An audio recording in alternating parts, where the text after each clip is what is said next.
We're out here today at Morrie's Buffalo Ford with the new 2014 Ford Escape, and what we're going to do is compare that to the 2014 Equinox. I'd like to show you a couple things outside the vehicles as well as a couple things around the inside. So the 2014 Escape now has that 2-liter EcoBoost, and it's really fun to drive. They did this redesign last year with the new body style, and in a 4-wheel drive like this titanium version, you're gonna get about 28 miles per gallon on the highway. That's amazing for a crossover SUV. Plus you have get up and go to get on the highway and get to that comfortable cruising speed. I mean, all around the Escape's a great vehicle. So with the 2014 Equinox, it's great. I mean, you're gonna get really good highway fuel economy as well. The thing I don't like, it looks the exact same almost as that mid-2000 when the Equinox first came around. It's got a little bit of a mushy brake pedal feel to it, and it doesn't quite have the zippiness like you're gonna get in the Escape. So inside, I like the multimedia layout. This is the kind of base model Equinox. These cloth seats are really hard compared to the Escape base model.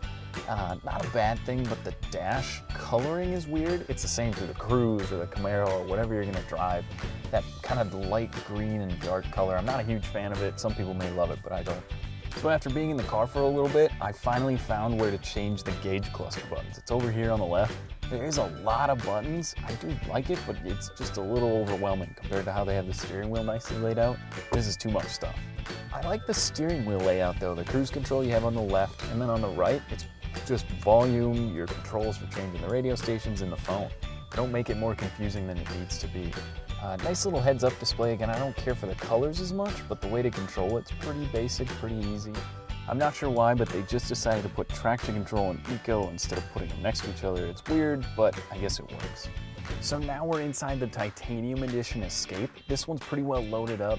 You get your navigation backup camera. The Ford Sync system, I know I've used it a bunch and now I'm used to it. It takes a little bit of getting used to, but once you figure it out, it's really user-friendly and a nice system to have. Steering wheel display, there's a lot more buttons than compared to the Equinox over here. You can control a lot more stuff up on the dash, your trip computers, all sorts of cool stuff goes through there. This one has the push button start with the proximity key.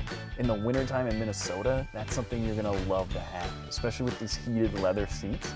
These are really comfortable in this car too. It feels like a great road trip car. Climate control in this car is really easy to use, and there's some cool features. With the voice commands and the sync system, you can literally just click the button and say 74 degrees and it will set it for you that way. You do have a dual climate control as well, so each driver and passenger can adjust their own temperature. It's really nice. Thanks for watching our quick overview of the 2014 Ford Escape and the 2014 Chevy Equinox. Make sure to stop by Morrie's Buffalo Ford to drive the Ford Escape for yourself. Thanks again for watching, and make sure you buy happy.